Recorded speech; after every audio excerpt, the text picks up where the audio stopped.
आपण हा रिपोर्ट पाहिलात आणि यावरच आता आपण एक विशेष चर्चा देखील करणार आहोत। आपल्या या चर्चेमध्ये सहभागी होत आहेत रुपाली पाटील, राष्ट्रवादीच्या प्रवक्त्या, आणि मंजुनाथ कक्कलमेली, जे वकील आहेत। तुमच्या दोघांचंही खूप खूप स्वागत आहे न्यूज स्टेटच्या या चर्चेमध्ये।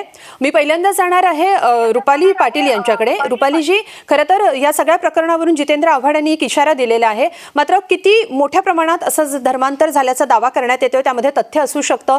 ऑनलाईन गेमिंगच्या माध्यमातून मुलांना अशा प्रकारे धर्मांतर करायला बळी पडलं जाऊ शकतं। आपली प्रतिक्रिया। मध्ये धर्मांतर हा विषय अत्यंत संवेदनशील आहे। गाझियाबाद मध्ये याचा तपास करत असताना त्यांनी आता तुमच्याच माध्यमातून दाखवलं की पंजाब मधला अजून कुठले 2-2, 3-3, 4 ठिकाणावरचे लोकांनी धर्मांतर केलं असं ते इन्व्हेस्टिगेशन ऑफिसर सांगतायत। त्याच्यामध्ये त्या दरम्यान त्यांना फोन आला की ठाण्यामधील मुंब्रामध्ये सुद्धा असे प्रकार घडतात। असा फोन ज्या व्यक्तीने केला त्याचा तपास सुद्धा करणं गरजेचं आहे।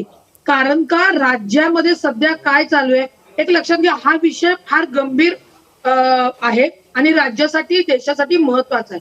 आपल्या राज्यात एजन्सी आहे, आपली राष्ट्रीय एजन्सी आहे, या विषयावर ते सखोल तपास करून बोलणं तरच योग्य ठरणार। परंतु महाराष्ट्रामध्ये, आपल्या देशामध्ये परिस्थिती अशी आहे की मेन मुद्द्यावरनं लक्ष हटवण्यासाठी हे असे धर्मांतरचे विषय काढायचे आणि त्याच्यावरनं मेन विषयावर लक्ष विचलित करायचं। आता आमदार जितेंद्र भाऊ यांनी काल ताबडतोब प्रेस कॉन्फरन्स घेतली की 40 ठाण्यामधील मुंब्रामधील जे धर्मांतर केलेले तुम्ही सांगताय 4 दाखवा, 4।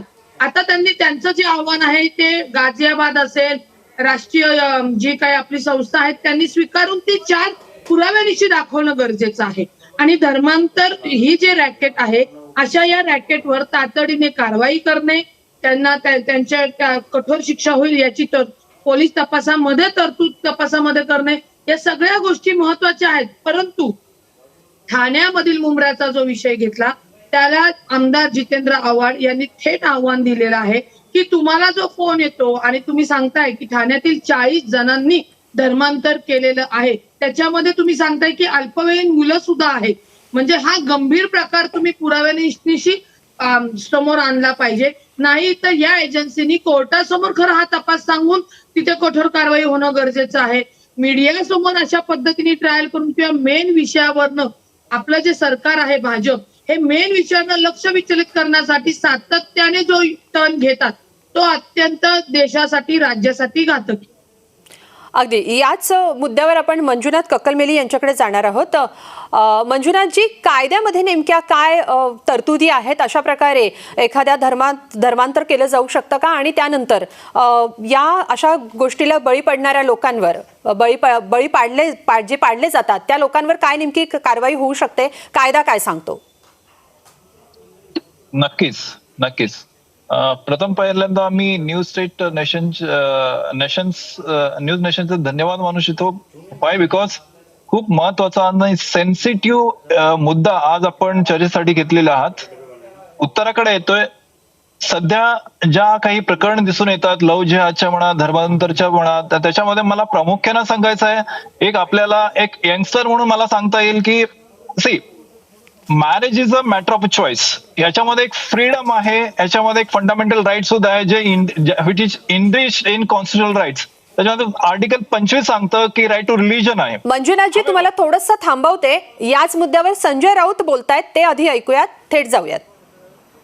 तयारी एकूण सुरू केली आणि या यादीमध्ये दुसरा प्रश्न की ह्या यादीमध्ये औरंगाबादचं नाव, संभाजीनगरचं नाव औरंगाबाद आणि उस्मानाबादचं नाव धाराशिव मिळत होता। जी मूळ नावं होती औरंगाबाद आणि उस्मानाबाद हीच कायम तुमची यादी पुस्तकी याच सरकारनं आम्ही कसं संभाजीनगर केलं आणि आम्ही कसं धाराशिव केलं अशा टिंब्या वाजवल्या होत्या ना। त्याच्यावर त्यांच्या लोकांनी त्यांना प्रश्न विचारले पाहिजे। औरंगाबादचं संभाजीनगर हे बाळासाहेब ठाकरेंनी केलं, हे उद्धव ठाकरेंनी केलेलं आहे मुख्यमंत्री असताना। तुम्ही त्याचे श्रेय लाटण्याचा नंतर प्रयत्न केला, हे तितकंच खरं आहे। पण आज तुम्ही पुन्हा संभाजीनगरला औरंगाबाद भारतीय जनता पक्ष म्हणताय, धाराशिवला उस्मानाबाद अधिकृतपणे म्हणताय, याचा काय अर्थ घ्यायचा? कुठे गेलं तुमचं हिंदुत्व? तुम्हाला एवढं औरंगजेबाविषयी प्रेम का बरं आलं? याचं उत्तर द्या. काही भाजपच्या उठ्ठल लोकांना महाराष्ट्राच्या नेत्यामध्ये औरंगजेब वगैरे दिसतो, मग तुमच्या मनात औरंगजेबादी काढा. बोलिए आपका क्या. सर अजून एक प्रश्न होतो म्हणजे काल की परवा दिव्यामध्ये एक सभा झाली, त्या सभेच्या आधी पुढे दिव्यात एक सभा ऐका दिव्यामध्ये त्यावेळी हाँ, भाजप बताइए. ओवैसी का कहना है कि गोडसे की औलाद कौन आखिर औरंगजेब की औलाद के तो उन्होंने रखा. देखिए, गोडसे की औलाद को यहाँ कोई महत्व नहीं देता. जो होगा वो होगा, लेकिन औरंगजेब के बारे में हमारी एक जो भूमिका है 400 साल पुरानी है, वो रहेगी. औरंगजेब महाराष्ट्र पर आक्रमण करने के लिए आया था. वो ऐसा मुगल शासक था, उसने हिंदुओं के मंदिरों को तोड़ा, धर्मांतर किया, ऐसी बातें की. छत्रपति शिवाजी महाराज को हिंदवी स्वराज्य स्थापन करने के लिए औरंगजेब से लड़ना पड़ा. वो पूरा इतिहास आप देख सकते हो. इतिहास में बन्नों बन्नों पर छत्रपति शिवाजी महाराज की शूरता का गौरव, और छत्रपति शिवाजी महाराज और उनके सैन्य ने, उनके लोगों ने औरंगजेब को इस मिट्टी में ही दफनाया. ये इतिहास है, मैं इतना ही कह सकता कर्नाटका कांग्रेस का कहना है कि आरएसएस कांग्रेस गायब की उन्हें टेक्स्ट बुक में जगह नहीं देनी चाहिए. हूँ. मुझे मालूम नहीं. कर्नाटक में आप निर्णय ले सकते हैं, लेकिन देश के इतिहास में जिसका जिसका भी योगदान है, वो कोई भी हो, हिंदू हो, मुसलमान हो, किसी भी राजकीय पार्टी का हो, धर्म का हो, उनको टेक्स्ट बुक में मान्यता मिलनी चाहिए. अगर नहीं है तो नहीं है तो है, आप निकाल नहीं सकते. बोला जो भी हो उसके लिए आप किसको जिम्मेदार है. सरकार को जिम्मेदार ठहराऊंगा मैं. इस राज्य के गृह मंत्रालय को ठहरूंगा, मुख्यमंत्री को ठहराऊंगा. जिस तरह से कोल्हापुर हो, नगर हो या और शहरों में जिस प्रकार से दंगे भड़के हैं या भड़काए गए हैं, उसके पीछे कौन है?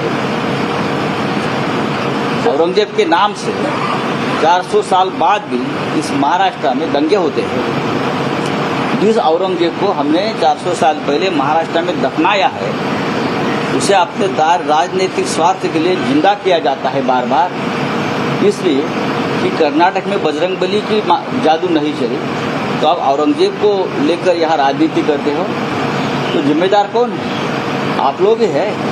ओवैसी यांनी ज्या प्रकारे म्हटलं गोडसेंच्या संदर्भात, त्याचबरोबर त्यांनी असं देखील म्हटलं की 2024च्या आधीच मुद्दाम महाराष्ट्रामध्ये दंगली घडवून आणलेल्या नक्कीच मी तेच म्हणतो. बजरंगबलीच्या नावानं कर्नाटकात दंगली घडवता आल्या नाही. महाराष्ट्रात सुद्धा हे प्रयोग हनुमान चालिसापासून अनेक झाले दंगली घडवण्याचे, ते यशस्वी झाले नाही.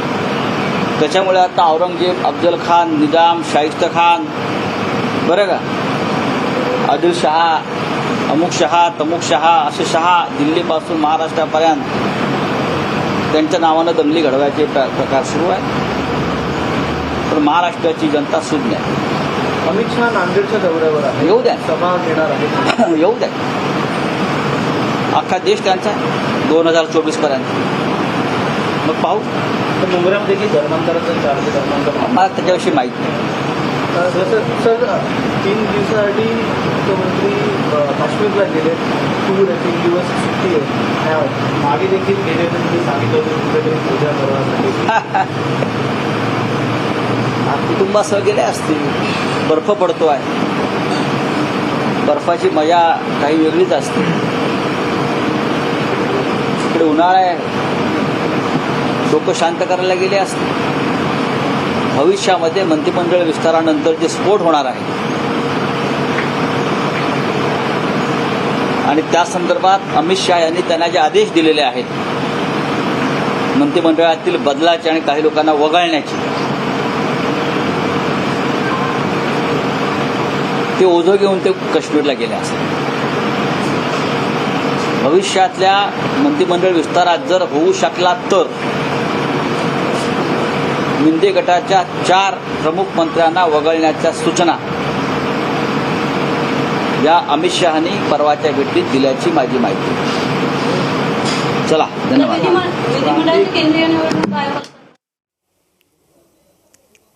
तर संजय राऊत यांनी नुकतीच पत्रकार परिषद घेतलेली आहे आणि यावेळी बोलताना त्यांनी मुख्यमंत्र्यांच्या सुट्टीबाबत देखील वक्तव्य केलेलं आहे. इतर अनेक बाबतीत त्यांनी वक्तव्य केलंय. पुन्हा एकदा आपण आपल्या चर्चेकडे वळणार आहोत.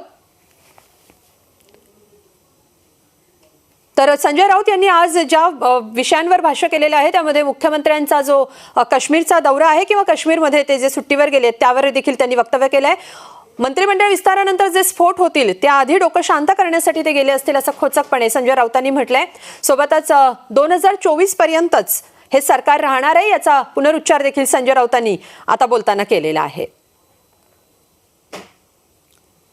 खासदार संजय राऊत यांनी नुकतीच पत्रकार परिषद घेतली आणि यावेळी बोलताना त्यांनी राज्य सरकारच्या आणि केंद्र सरकारच्या धोरणांवर टीका केलेली आहे.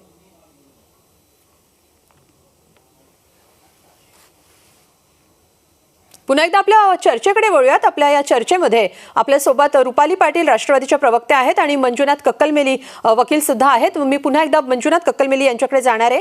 तुमचा मुद्दा पूर्ण करा मंजुनाथजी. नक्कीच. मगाशी ज्या आपण चर्चा करत आहोत खूप सेन्सिटिव्ह मुद्द्यांवर आपण चर्चा करत आहोत. हा सेन्सिटिव्ह मुद्दा हाताळत असताना त्याच गांभीर्यतेने आपण हा मुद्दा हाताळायला पाहिजे. कारण हा मुद्दा इतका गंभीर आहे. ह्याच्यामध्ये कन्व्हर्जन कशी होतीये किंवा ही कन्व्हर्जन आहे की नाही याची चाचपणी सुद्धा करणं खूप गरजेचं आहे. वाय बिकॉज ह्याच्यामध्ये पब्लिक ऑर्डरला सुद्धा अफेक्ट येण्यासारखं होणार आहे. आणि ह्या बद्दल पार्श्वभूमी जर सांगायची झाली तर की ह्या कायद्याची पार्श्वभूमी जर सांगायची झाली तर कुठलाही कायदा किंवा भारतीय संविधान कधीही सांगत नाही की फोर्सफुली कन्व्हर्जन अलाउड आहे. किंवा आर्टिकल 25 आहे जे फ्रीडम ऑफ रिलीजन सांगतं त्याच्यामध्ये असं सांगितलं जातं की स्वे इच्छेनं जर मी धर्मांतर करत असेल, स्वे इच्छेनं मी कोणाशी जर इंटरफेथ रिलेशनशिप मध्ये जात असेल तर त्याला तुम्हाला कायद्याची आड येणार नाही. बट हावेवर जर एखादा कन्व्हर्जन एखादा आयडेंटिटी लपवून जर होत असेल अदरवाईज किंवा फोर्सफुली जर होत असेल अदरवाईज किंवा रिलेशनशिप मध्ये एखाद्या दुसऱ्याच्या नावाने मी जर येत असेल आणि त्याच्यानंतर तिला त्या पीडितेला काहीतरी छळ करून तिला लग्न करण्याचे जे फोर्स जर करत असेल तर नक्कीच आर्टिकल 25 सुद्धा व्हायलेट होतच होतो. त्यासोबत IPC 366 कलम जे फोर्सफुली लग्न करणं किंवा फोर्स कंपेल टू मॅरेज म्हणलं जातं त्याच्यामध्ये किडनॅपिंग सुद्धा आला, ॲबडक्टिंग सुद्धा आला किंवा महिलांवर प्रेशर टाकणं सुद्धा आला, फोर्सफुली सुद्धा आला, चिटिंग करणं सुद्धा आला. त्याच्यासाठी 10 वर्षाची शिक्षा सुद्धा आहे. या संदर्भात मला एक केसला कोट करायची मॅडम. मला 2 मिनिटाची वेळ आपल्याकडून हवी आहे. खूप महत्वाचं मत याच्यामध्ये आपण डिस्कस करत असताना सुप्रीम कोर्टाने 1977 साली एक केस लॉ डिसाईड केलेला होता. एक अथॉरिटी डिसाईड केलेली होती रेव सॅलिस्टेट्स वर्सेस स्टेट ऑफ UP जे उत्तर प्रदेशच्या सरकारच्या विरोधात होता. त्याच्यामध्ये सुप्रीम कोर्टाने 9 सदस्यीय खंडपीठाचा एक कॉन्स्टिट्यूशनल बेंच होती. त्याच्यामधले ऑब्झर्वेशन मी 2 लाईन्यामध्ये वाचून दाखवतो जे खूप महत्वाचे आजच्या घडामोडीसाठी ते खूप महत्वाचे आहेत. Any conversion that and does not merely affect an individual, it would amount to disturbance.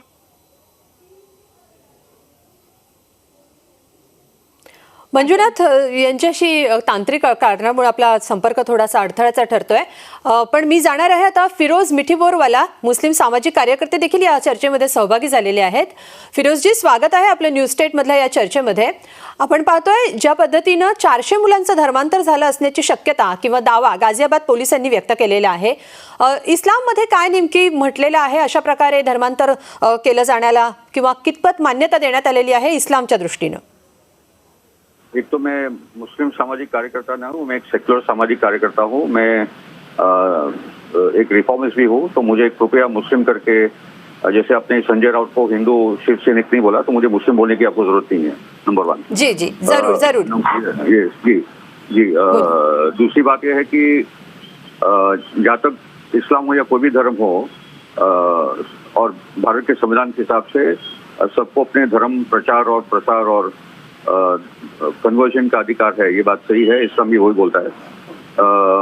मगर भारत के संविधान के हिसाब से जो नियम है उसमें अगर कहीं भी ये यूपी में उल्लंघन हुआ है तो कानून को अपना काम करना चाहिए.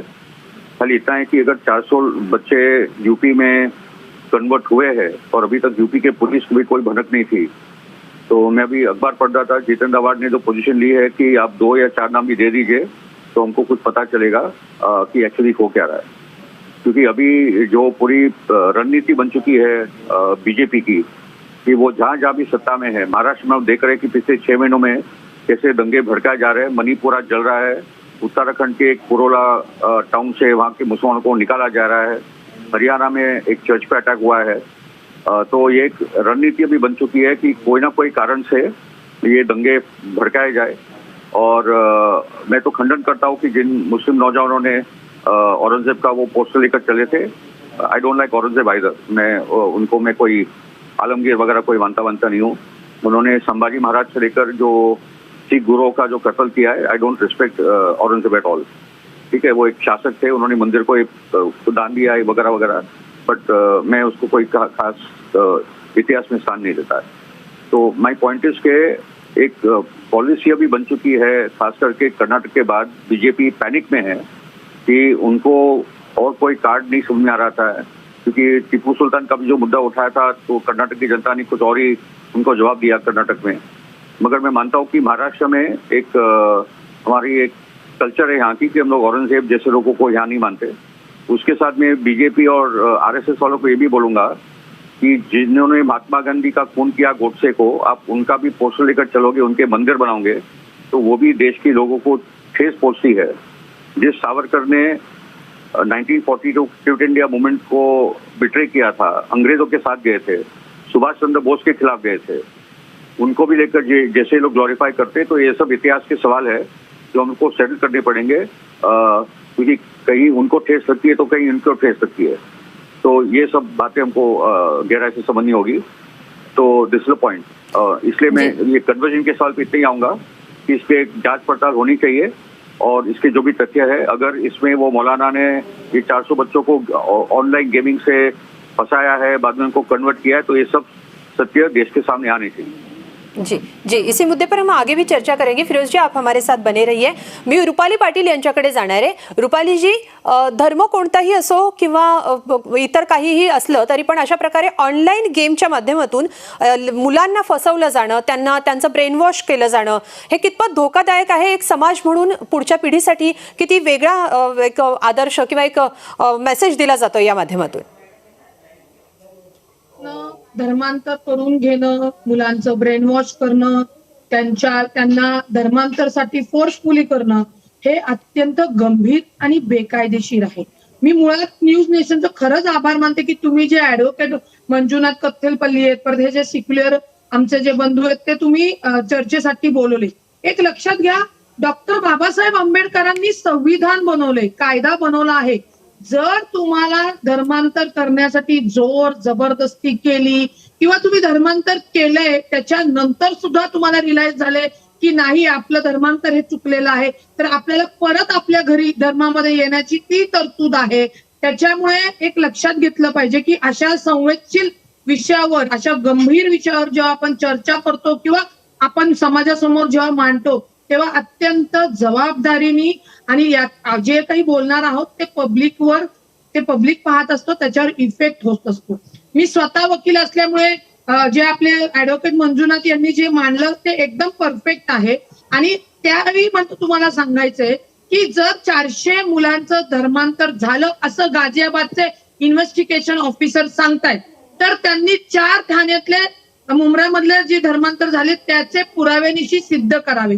काय झालेलं आहे की आमचे सिक्युलर बंधूही बोलले की भाजप जसं सत्तेत आले, कर्नाटक झालं, निवडणुका झालं, मेन राज्यकर्ते म्हणून जी स्वतःची जबाबदारी आहे ती भाजप करताना दिसत नाही। सातत्याने मेन मुद्दे, महागाई असू द्या, बेरोजगारी असू द्या, डेव्हलपमेंट असू द्या, हे प्रश्न समोर आले की भाजप काय करते, जाती धर्मातले तेढ निर्माण होईल ते विषय काढते। भाजपचे नेते काय करतात, वाटेल तशी बेताल वक्तव्य करतात, विरोधकांवर ईडी, सीबीआय, वाटेल ती ही ज्या यंत्रणा आहेत की ज्या एकेकाळी त्यांना स्वायत्ता होती आणि त्यांचं काम हे पारदर्शक आणि कायद्याने संविधानिक होतं, या सगळ्या यंत्रणा घरगडी केल्यामुळे त्यांचा फक्त वापर खोटे गुन्हे दाखल करून विरोधकांना दाबण्यासाठी आणि त्यांना आपल्या पक्षात घेण्यासाठी चाललेले। त्याचं जिवंत उदाहरण आपल्या महाराष्ट्राचे मुख्यमंत्री एकनाथ शिंदे साहेब आहेत की ज्यांच्यावर ईडीची कारवाई होऊ नये म्हणून ते भाजपमध्ये गेले। असो, तो मुद्दा जरी मी असं वेगळा आहे, मी तो काढणार नाही। धर्मांतर आणि जाती तेढ निर्माण करणे हे अत्यंत भयंकर आणि संवेदनशील प्रकरण आहे. सरकारच जर याच्यामध्ये राजकारण करणार असेल तर तुम्ही न्याय कोणाकडे मागणार आहात?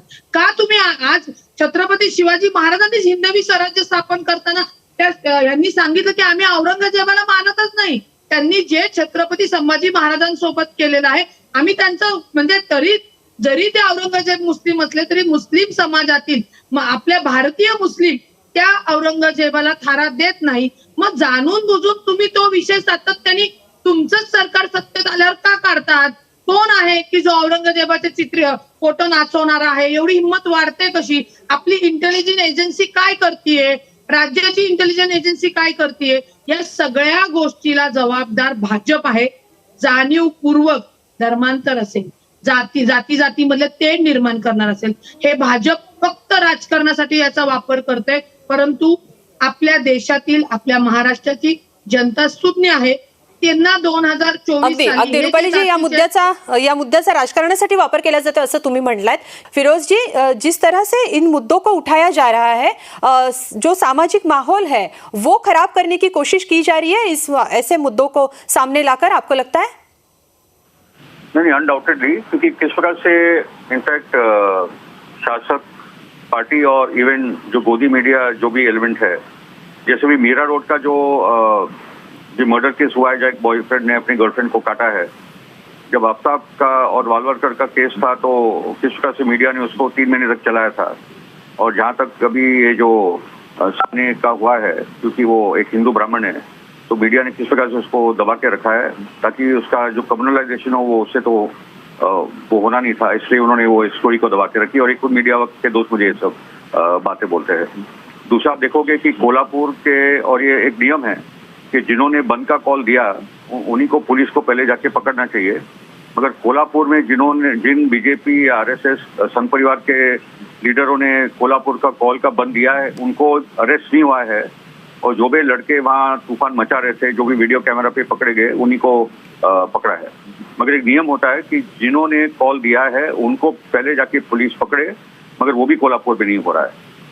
तो प्रॉब्लम इज, आप देखें कि अहमदनगर, उसके पहले औरंगाबाद, अभी कोल्हापुर, अभी जो दो दलित भाई मारे गए. आज एक स्टोरी है मेरठ की के एक दलित परिवार एक गांव में वो नहा रहे थे, तो वहाँ पर कास्ट के लोग आते और बोलते कि आपका अधिकार नहीं है, आप हमारे साथ नहीं नहा सकते, तो उनको पूरा बहुत बुरी तरीके से पीटा है. हरियाणा में चर्चिस पे अटैक, उत्तराखंड के पूरे शहर से मुसलमानों को हटाया जा रहा है. मणिपुर को तो पूरा जल रहा है, हथियार दोनों साइड के पास है. और ये सब स्टेट जहाँ बीजेपी है वो आई थिंक 2024 के चुनाव को लेकर अभी से उनका जो पूरा रवैया है कि देश को बांटो, नफरत की राजनीति करो, पोलराइज करो. जो मुद्दे रूपाली पाटिल जी ने भी बात कही कि जो मेन मुद्दे हैं गरीबी के और प्राइस राइज के, इन्फ्लेशन के, आप आंकड़े तो टीवी पे दे देते कि इन्फ्लेशन ये कम हो गया वो हो गया, मगर जब आप खरीदने जाते तो पता चलता है कि इन्फ्लेशन का क्या मतलब है देश में. जो तेल बहुत सस्ता मिल रहा है रशिया से, वो भी आज पास ऑन नहीं करे. अडानी और अंबानी पूरा उसमें ही कमा रहे हैं. पॉइंट इसके ये पूरा जो लूट चल रहा है, आप ट्रेन का भी एक्शन बालासोर को देखेंगे कि जो सीएजी की रिपोर्ट में जो आगे थे मुद्दे जिनको 2012 के बाद अभी तक उन्होंने करेक्ट नहीं किया है, तो ये जो सब है उसको कवर अप करने के लिए ये लोग दंगे पे दंगे, नफरत पे नफरत की राजनीति कर रहे हैं. और कहीं ना कहीं जन आंदोलन के लोग और जो सेक्युलर पार्टीज है, हमको उसको जवाब देना होगा. जनता में जाके हिंदू मुसलमानों को जोड़ना होगा, अलग अलग समुदाय को जोड़ना पड़ेगा. वो जाति को तोड़ रहे, भाषा के नाम पे साउथ और नॉर्थ इंडिया को अलग कर रहे हैं. मगर ये देश को पूरा बांट के रखो और अपनी राजनीति करो. मगर मैं मानता हूँ कि कर्नाटक ने बड़ा जवाब दे दिया, हिमाचल ने भी जवाब दे दिया है, और महाराष्ट्र में तो आज भी महाविकास आघाड़ी बहुत स्ट्रांग है, इसलिए लोग ये पूरी पोलराइजेशन की राजनीति कर रहे हैं. मगर उद्धव जी की सेना को आज भी जनता मानती है, कांग्रेस, एनसीपी और जो भी बाकी के राजनीतिक दल है.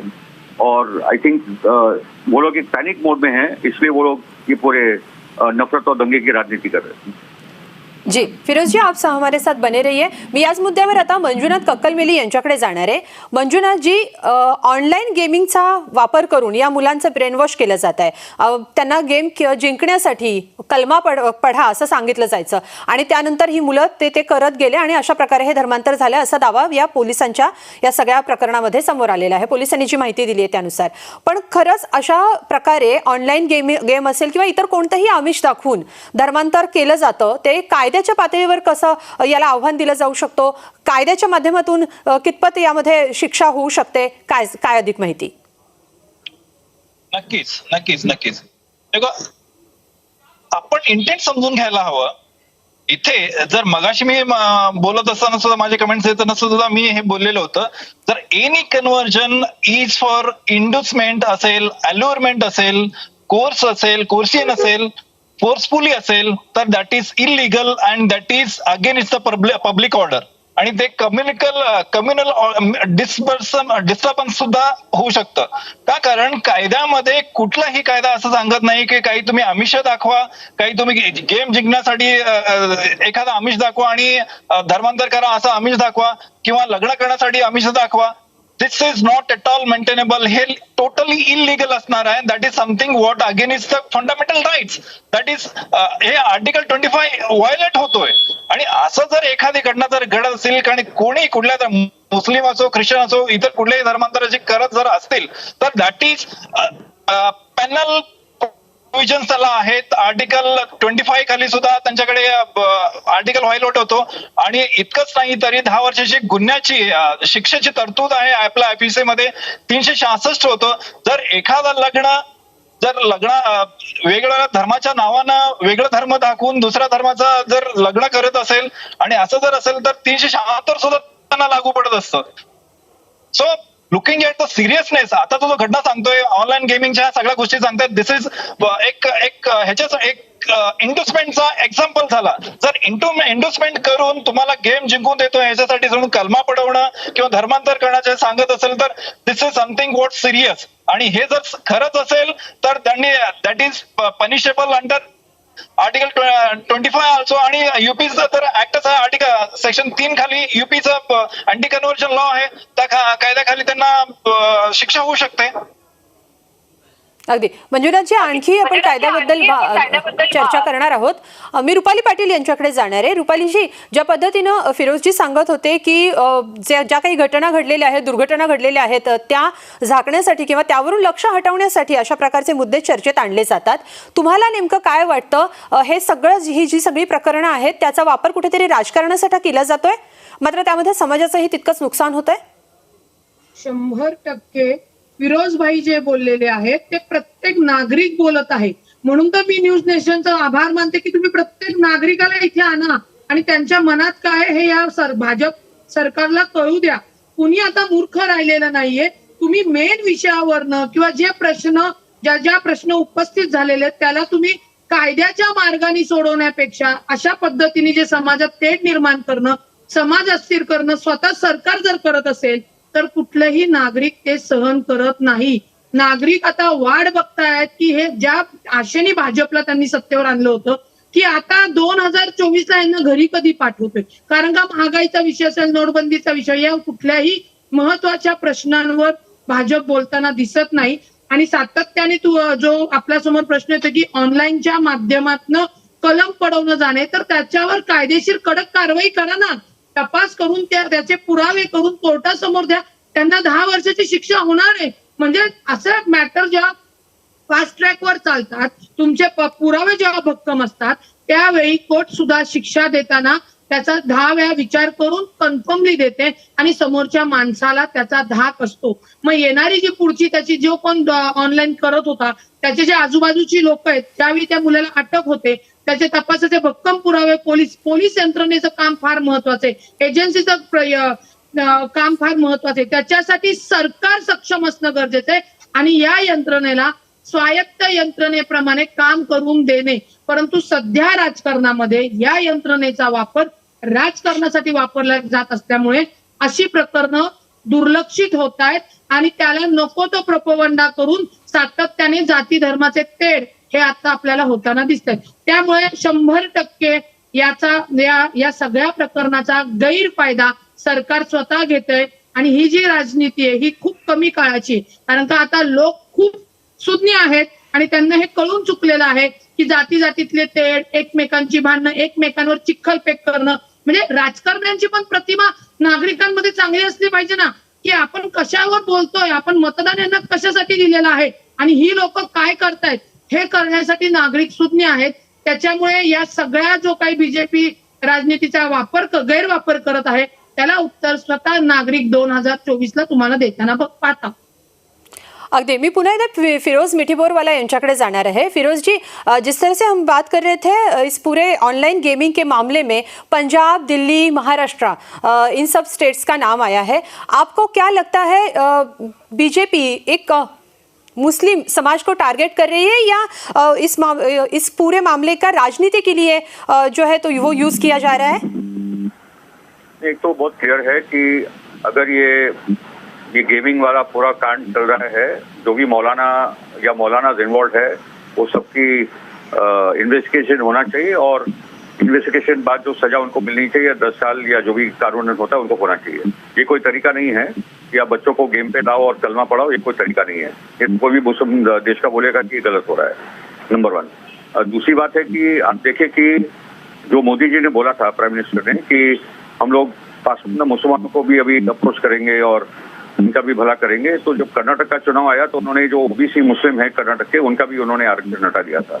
ओके, और प्रॉब्लम क्या है कि एक जगह पे मोहन भागवत कुछ बोलते हैं कि हम सब एक ही है, हिंदू और मुसलमान एक ही डीएनए के है, सब कुछ है और हम लोग है ही. मगर उसके बाद उनके तरफ से जो नफरत की राजनीति जो पूरी चलती है, उनके एमएलए से लेकर एमपी, ये कोई फ्रिंज नहीं है, बजरंग दल से लेकर वीएचपी से लेकर उनके मेंबर ऑफ पार्लियामेंट से लेकर उनके एमएलए इस किस्म के बयान देते हैं हर बार. और दिक्कत यह है कि मोदी जी चुप बैठते हैं. जो भी हिंसा, जो भी नफरत चल रही है, एक बार तो मोदी जी बोले प्राइम मिनिस्टर देश के लीडर होकर कि ये जो हो रहा है वो गलत हो रहा है, इस किस्म की नफरत नहीं होनी चाहिए. मगर मोदी जी इस पर कुछ बोलते नहीं है तो ये चलता रहता है. ओके, और दूसरा है कि जिस किस्म का जो सुरक्षा यंत्रणा है क्योंकि उनके हाथ में है, तो फिर हम देखते हैं कि सभी एक तरफा की कार्रवाई होती है. जैसे कोल्हापुर में भी देख रहे कि जो मास्टरमाइंड है जिन्होंने कॉल दिया था उनको कुछ नहीं हो रहा है. और मुझे और एक शर्म की बात आती है और मैं बार बार बोलता हूँ कि जिस तरह से हमारी देश की महिला कुश्ती करने वाली स्पोर्ट्स पर्सन आज सड़कों पे बैठी है, 3-4 महीने से ये पूरा आंदोलन चल रहा है, उनको जंतर मंतर पे बैठना पड़ा. मगर क्योंकि ब्रिजभूषण एक ठाकुर है, उनको ठाकुर वोट नहीं लॉस करने, यही लखीमपुर में हुआ था. ओके, और वो टेनी मर्डर कांड में. ओके, तो आप जाति की राजनीति को किस हद तक लेके जाओगे, किस प्रकार से देश में महिला का शोषण होगा या बाकी के वंचित समाजों का शोषण होगा ये जाति के नाम पे. तो धर्म और जाति और भाषा, ये तीनों के नाम पे आज एक बंटवारे की राजनीति चल रही है और ये देश की अखंडता के लिए और देश की संप्रभुता के लिए बहुत ही खतरनाक है. जो लोग अखंड भारत की बात करते हैं, ये भारत को तोड़ने का काम कर रहे हैं. ये आज बड़ी दिक्कत समस्या बन चुकी है. जी, फिरोज जी आप बने रहिए हमारे साथ. मी मंजुनाथ कक्कलमेली यांच्याकडे जाणार आहे. मंजुनाथ जी, जसं मी आधी म्हटलं होतं की कायद्याच्या भाषेतून याला कसं थांबवलं जातं हे पाहणं तितकंच महत्त्वाचं आहे. ज्या पद्धतीनं खरं तर मुलांचं मानसिकरित्या, मग तुम्ही जसं म्हणालात की जबरदस्तीनं कोणतीही गोष्ट केलेली असेल तर ती कायद्याच्या भाषेत चुकीचीच ठरते. हे सगळं रोखण्यासाठी एक समाज म्हणून कितपत जागृती करणं गरजेचं आहे. कायद्याच्या कायद्याची मुळात कायदा हा सगळ्यांना समजावून सांगणं आता कितपत गरजेचं झालेलं आहे की हे कायद्याच्या दृष्टीने चुकीचं आहे आणि हे करणं गुन्हा ठरू शकतं. नक्कीच मॅडम, इनफॅक्ट इज दॅट ह्या ज्या सगळ्या गोष्टी करतात, ज्याला कायद्याची जाण आहे तोच हा सगळ्या गोष्टी करतोय. इनफॅक्ट कायदा काय आहे, कायदा दुधारी तलवार आहे. समजलं तर चांगलं आहे, समजलं तर वाईट आहे. जर त्याचा वापर कसा करायचा हा पुढच्या माणसाच्या इंटेंटवर डिपेंड आहे आणि याच्यासाठी नक्कीच अवेअरनेस हा गरजेचाच आहे. आता सुद्धा आपण कायद्याचं ज्ञान देतोय, कायद्याचं ज्ञान सगळीकडे सुश्रुत आहे, ऑनलाईन अवेलेबल आहे, युट्यूबवर आहे, सगळीकडे मिळतं. परंतु त्या कायद्याचा वापर कसा करावा हा सुद्धा कुठं ना कुठं एक मानसिक वृत्तीवर ठरते. जर मी एखादा कृत्य कायद्याची नॉलेज मला आहे, जर त्या नॉलेजचा फायदा घेत, कायद्यातला पळवाटाचा फायदा घेत जर मी ह्या सगळ्या कृत्य जर करत असेल तर नक्कीच त्याच्यासाठी मला शिक्षा व्हायला हवी. आणि त्यासोबतच ह्याच्यामध्ये आपला भारतीय संविधान खूप मोठं संविधान आहे, जगातलं खूप मोठं संविधान आहे. त्याच्यामधले सुद्धा जे फंडामेंटल राईट्स आहेत, रिटर्न फंडामेंटल राईट्स आहेत, हे जगात कुठल्याही कॉन्स्टिट्यूशन मध्ये नाहीयेत. रिटर्न फंडामेंटल राईट्स मध्ये सुद्धा फ्रीडम ऑफ स्पीच आहे, फ्रीडम ऑफ रिलीजन आहे, जे आर्टिकल 25 मध्ये सांगितलं जातं.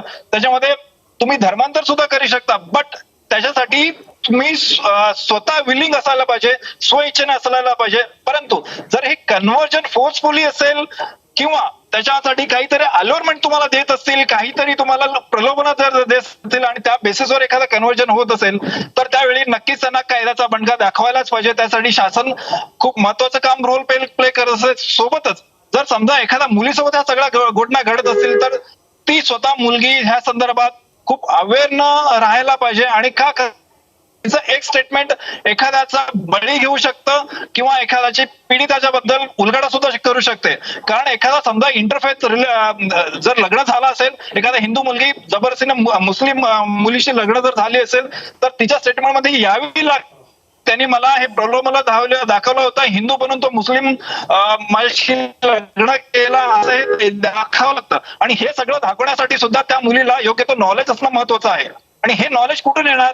आपल्या घरातील पालक जे आहेत त्यांच्याकडून जे संस्कार आपल्याला भेटले जातील, जे कायद्याची बीज आपल्याला म्हणजे रुजवले जातील, ह्या सगळ्या गोष्टींमधून हे कुठे तर पुढे येतं. अदरवाईज समजा एखादा धार्मिक इंटेन्शनने मी एखाद्या मुलीकडे स्टेटमेंट जर घेत असेल तर त्या पुढलं चुकीचं असणार आहे. ती जर ऍट्रॉसिटी फेस करत असेल आणि काही झालं असेल, कन्व्हर्जन करत असेल, कन्व्हर्जन होण्यासाठी भाग पाडत असेल, then that is punishable under the law, under IPC 366 आणि आर्टिकल 25 सुद्धा त्याला प्रोहिबिट करतं. आणि इनफॅक्ट मगाशी मी सुद्धा एक केस लॉ आपल्याला रीड करत होतो, त्याच्यामध्ये स्पष्ट 9 सदस्यीय खंडपीठाने निर्णय दिलेला आहे, 1977चा निर्णय आहे. त्याच्यामध्ये स्पष्ट म्हणतात की कम्युनल जर कन्व्हर्जन असेल आणि if that is against the will और कोशन जर असेल then that is something what disturbing the public communal असं होऊ शकतो, पब्लिक ऑर्डर सुद्धा डिस्टर्ब होऊ शकतो. जर असं काही कन्व्हर्जन होत असेल तर that is totally prohibited under article 25. म्हणून हा निर्णय 9 सदस्यीय खंडपीठाने दिलेला आहे. मग हा विषय जर हाताळत असताना पोलीस मशिनरी असू द्या किंवा राजकारण असू द्यात, सत्ताधारी असू द्यात, विपक्ष असू द्यात, ह्या कुठलाही राजकारणाचा लवलेश न देता की कुठल्याच्या धर्माचा लवलेश देता जे खरं आहे खरं असायला पाहिजे आणि जे खोडं आहे खोडं असायला पाहिजे. या अनुषंगाने जर आपण पुढे जात गेलो तर प्रत्येक मुलगी असू द्या मुलगा असू द्या, जर आता मायनर आता जे मगाशी गेमिंगच्या बद्दल आपण बोललो ते सगळं मायनर मुलं आहेत. मायनरला 18 वर्षाचा होईपर्यंत त्याला मायनर्स म्हटलं जातं आणि 18 वर्षाच्या होईपर्यंत तो जो काही कृत्य करेल आणि कोणी करण्यास जर भाग पडला तर तो करण्यास भाग पडणारा व्यक्ती ह्या गुन्हेगार ठरतो. मग अशा परिस्थितीमध्ये जर एखाद्या मायनरना, जे लहान मुलं असेल, शाळकरी मुलांना जर असं कम्युनल प्रोवोक जर करत असेल, कन्व्हर्जन करण्यासाठी प्रोवोक जर करत असेल, नमाज पढा जर असं जर म्हणत असेल, दॅट इज टोटली इलिगल आणि against public order, communal disturbance ह्याच्यामध्ये येऊ शकतं. म्हणून ह्या सगळ्यासाठी कुठेतरी प्रोहिबिट करण्यासाठी आपल्या पालकांमध्ये सुद्धा एक अवेअरनेस असायला पाहिजे की आपला पाल्य काय करतोय, कुठं जातोय, कुठला गेमिंग ऍप तो खेळतोय किंवा कुठल्या वर्गामध्ये आहे, कुठल्या एक वर्गामध्ये तो आपला फ्रेंड सर्कल त्याचा काय आहे, मैत्रीण असेल तर त्याची मैत्रीण कशी आहेत, कुठल्या ह्याच्यामधले आहेत, ते सगळ्याची पार्श्वभूमी बघून घेणं हे प्रत्येक पालकाची आणि फक्त पालकाचंच नाहीये तर पाल्यांच्या सुद्धा ही जबाबदारी आहे. आणि सोबतच एक समाज म्हणून, एक वकील म्हणून, अदरवाईज एक राजकारणी म्हणून, एक पोलीस प्रशासक म्हणून सगळ्यांची जबाबदारी येते की कुठलाही इलिगल कन्व्हर्जन होता कामा नये. जर असं जर होत असेल तर नक्कीच त्याला छडा द्यावा आणि कायद्याचा बंडगा त्याला दाखवण्यात यायलाच पाहिजे. अगदी अतिशय महत्त्वाचा मुद्दा आहे. याच मुद्द्यावर मी रुपाली पाटील यांच्याकडे जाणार आहे. रुपालीताई, खरं तर तुमचं राजकीय सामाजिक काम आहे, तुम्ही वकील देखील आहात, त्यामुळे तुम्हाला कायद्याची देखील जाण आहे. या सगळ्या घटना ज्या गेल्या काही दिवसात समोर आलेल्या आहेत, मग या ऑनलाईन गेमिंगच्या माध्यमातून मुलांचा धर्मांतराचा मुद्दा असेल किंवा लव्ह जिहादच्या काही घटना समोर आलेल्या आहेत. कोल्हापूरमध्ये आता कोल्हापूर असेल, अहमदनगर, औरंगाबाद या ठिकाणी हे सगळे दंगे झाले. कुठेतरी आपण धर्म, जात हे संविधानानुसार पुढच्या पिढीला समजावू शकत नाहीये, समाज म्हणून आपण कमी पडतोय असं वाटतं किंवा काय नेमकं करायला पाहिजे? आपल्याकडे वेगवेगळी व्यासपीठं उपलब्ध आहेत, त्या तिथं कशा पद्धतीने याबद्दल जनजागृती करायला हवी असं वाटतं? मी याच्यामध्ये खरं पुढाकार घेतला पाहिजे. मी पुन्हा सांगते की सगळ्यात निराशक आणि गंभीर घटना आहे की या सगळ्या धर्मात जातीत सरकारच तेढ निर्माण करण्याचा प्रयत्न करतोय. त्याच्यामुळे ही परिस्थिती आत्ताची गंभीर झालेली आहे. सरकार असेल, पोलीस यंत्रणा असेल, पालक आहेत, समाजातील प्रत्येक नागरिक आहेत, यांनी आपला जो कायदा आहे, संविधान आहे, हा प्रत्येक मुलाशी बोलणं, डिस्कस करणं गरजेचं आहे. ऑनलाईन मध्ये ज्या काही फसवणूक होतात किंवा हा फसवणूक झाल्यानंतर हा जो काही धर्मांतराचा विषय आणलाय, आता याच्यामध्ये तो आरोपी जो आहे अगदी त्यामुळं या सगळ्या माध्यमातून जनजागृती करणं तितकंच गरजेचं आहे. तुम्हा सगळ्यांचे खूप खूप धन्यवाद या सगळ्या चर्चेत सहभागी झालात त्याबद्दल. ऑनलाईन गेमिंगच्या माध्यमातून मुलांचं ब्रेन वॉश करून धर्मांतर केल्याचा गाझियाबाद पोलिसांचा दावा आहे आणि त्या संबंधित आपण ही विशेष चर्चा केली आहे.